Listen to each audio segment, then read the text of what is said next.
purpose of blood clotting is to prevent blood loss when a blood vessel has been injured.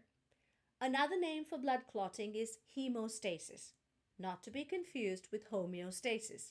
Here, hemo means blood and stasis means steady state. So imagine that you have cut yourself. The first thing that happens is that the cut blood vessel undergoes a quick constriction, a sudden constriction. We call this a vasospasm, and this vasospasm prevents further loss of blood. The next stage is that the cut blood vessel produces alarm chemicals that attract the platelets to the spot, and the platelets join together, they stick to each other and form a platelet plug.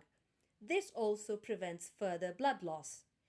This platelet plug is further secured by fibers that tie them up together, and these fibers are called fibrin, which is the clot. Fibrin comes from fibrinogen, which is a soluble plasma protein that's already present in blood. So this process is called coagulation. So we have three stages: vasospasm, platelet plug formation, and coagulation. Coagulation is a fairly complex process that is also quite rapid, involving a chain reaction, not unlike the domino effect that you see here. The domino effect in coagulation involves 40 different proteins that we call clotting factors. The ultimate purpose of the coagulation reaction, or this domino effect, is to make fibrin from fibrinogen. The domino effect culminates in activating fibrinogen. That's the purpose. The 40 different blood clotting factors are already in the blood, but majority of them are made in the liver. The coagulation process starts with two different pathways: an extrinsic pathway and an intrinsic pathway. The extrinsic pathway arises from the tissues that surround the blood vessel that were injured. The tissues were also injured, so they release some alarm chemicals, as does the blood vessel that was injured. These chemicals, in their own little domino effect, culminate in factor 10. And once they activate factor 10 activates prothrombin activator. Prothrombin activator obviously activates prothrombin. Pro means before. So if you remove the pro from there, prothrombin then becomes thrombin. And thrombin is the one that ultimately converts fibrinogen to fibrin, which is the clot.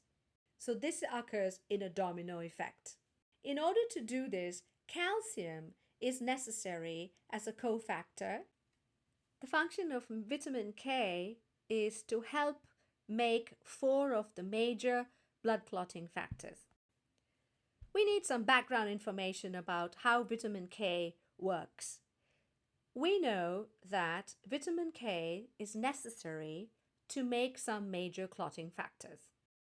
Vitamin K is fat soluble, and so it must be absorbed into the digestive system along with fats. In order for fats to be digested, we need bile, which emulsifies the fats. It allows the fats to mix with water. Bile is made in the liver, while bile is stored and released by the gallbladder. We need this background information to understand why gallstones leads to clotting problems. So let's see how gallstones results in blood clotting problems. As we know, this has something to do with vitamin K absorption. So we start with gallstones. Gallstones result in the obstruction of bile from the gallbladder. So the production of bile decreases, which means fats will not be emulsified, fats will not be digested. So fat digestion goes down, which is a cardinal sign of gallstones. Fat absorption also goes down. If you remember, vitamin K is a fat-soluble vitamin, and so it cannot be absorbed if there is no fat absorption. So vitamin K absorption also goes down. As a result, less vitamin K ends up in the blood. So vitamin K levels in the bloodstream also go down. This means that certain blood clotting factors cannot be made. So the production of blood clotting factors goes down.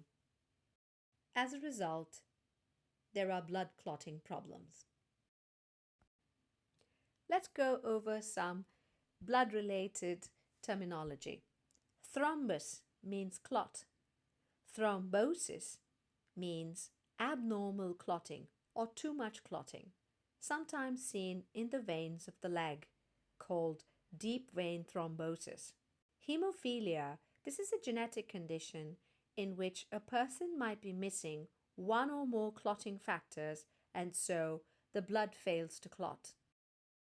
Embolus, this is a clot that has dislodged and is moving around the bloodstream. So an embolus is a moving clot. An embolism is when a moving clot actually blocks the pathway of blood. So it blocks the flow of blood. Anticoagulant is a chemical that stops blood from clotting. Example is heparin. Leeches are sometimes used in medicine for wound healing. When an area needs to heal, it needs an increased blood flow, which brings along with it oxygen and nutrients. When a leech is applied to an affected area, it attaches itself using a suction. The leech also produces a saliva that is very specialized because it contains an anticoagulant. It is a blood thinner, a natural blood thinner, and keeps the blood flowing. This increases the blood flow to the affected area, bringing along with it more oxygen and more nutrients and increasing the rate of wound healing.